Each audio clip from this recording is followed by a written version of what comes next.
In 1995, Microsoft released its weirdest product to date, which was Microsoft Bob. Instead of a desktop filled with icons and folders, Bob presented users with a cartoon house where each room represented a different function. So the living room handled general applications, the kitchen managed finances, and the office contained work tools. And instead of having files be straightforward data, they instead appeared as physical objects placed around the rooms. Guiding users through this environment was a cartoon dog named Rover, I suppose making him the first AI assistant. While it seems silly now, this idea wasn't entirely bad at the time. In the mid-1990s, personal computers were still intimidating to many people. Interfaces like Windows 95 were improving usability, but they still required users to understand unfamiliar concepts like directories and just general system navigation. Microsoft's reasoning here was, people already understood physical spaces and are used to cartoon objects and characters from shows, so why not make a computer feel closer to that instead of being some foreign machine? The problem was Bob translated this idea in an overly literal way, replacing efficient tools with childish metaphors that slowed everything down, quite literally too, since it was an entire animated OS which devices just couldn't handle. It also cost around $100 for some reason, and was discontinued after a year of its launch in 1996. In 2006, Microsoft launched the Zune, which was basically its direct answer to the already massive iPod, and it wasn't actually a terrible product. It had built-in Wi-Fi for sharing songs, a cleaner interface than many people may remember, and later on the Zune HD came out, which looked actually modern. It also had what it called a Zune Pass, where instead of buying songs one by one as usual, you could pay monthly to access a large library of music, which is basically what Spotify and Apple Music became years later. The problem was that by 2006, the iPod was incredibly recognizable and seen as default. The white earbuds, iTunes, the simple marketing, and Apple's entire ecosystem made it feel like the obvious choice. Zune had good features, but it never really gave people a clear reason to switch. The sharing feature was cool, except that the songs expired after 3 plays or 3 days, and you needed another person with a Zune nearby, which was already uncommon. Then the iPhone launched in 2007, and suddenly the whole MP3 player category just started to die out. That, on top of its already clunky hardware and questionable color schemes, made Zune slowly fade until it was discontinued in 2011. In 2007, Microsoft released Windows Vista, the long-awaited successor to Windows XP. It introduced the Aero glass design, improved search and file management, stronger security, and a more modern system overall.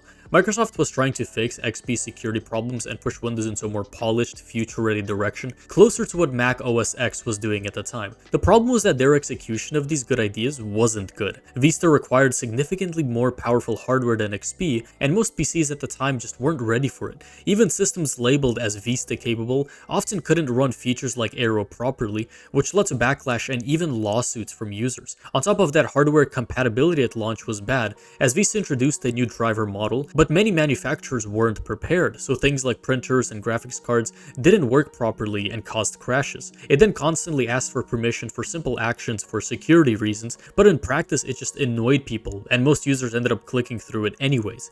And Vista took over 5 years to develop, with other features getting cut along the way, so people waited 5 years for something that ended up kind of bad, which is obviously annoying. For most people, this was the first update they just refused to upgrade to, and skipped to Windows 11 when it released years later. In 2010, Microsoft launched the Microsoft Kinect, which was a phone that tried to be a gap in the market. So instead of competing directly with big phones at the time like the iPhone, it was designed mainly for teens and social media users. It came in 2 versions, the Kinect 1 and Kinect 2, and the entire idea was to have this phone be all about your social life. The interface was based around something called the Loop, which was a constantly updating feed of content from platforms like Facebook and Twitter. Everything you did would also sync to Kinect Studio, a cloud backup of your photos, messages, and activity. At the time, this was actually a pretty forward-thinking idea. The problem was just that it launched into the wrong market. By 2010, smartphones were already taking over, and people wanted and expected full functionality like apps and proper web browsing, especially teens. Kinect had no real app ecosystem, a quite limited browser, and no real way to expand what it could do,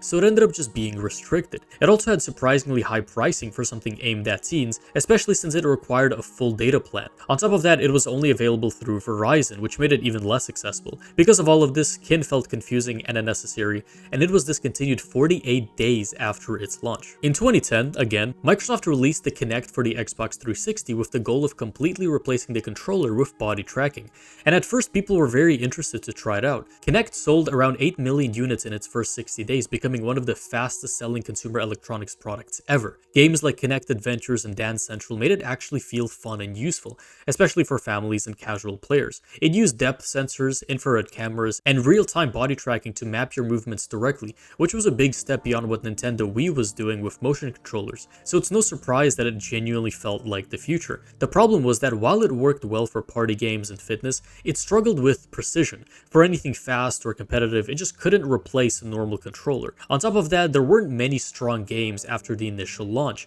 and a lot of them, mainly dancing games, just started to feel repetitive. It also required a lot of space and worked best in ideal conditions, which wasn't realistic for everyone. Then in 2013, Kinect became bundled into every Xbox One, which increased its price by $100 and ended up killing any remaining reputation of the Kinect, which then got discontinued in 2017. In 2010, Microsoft launched Windows Phone as its biggest attempt to compete with the iPhone and rising Android devices, and unlike a lot of competitors, it actually was unique.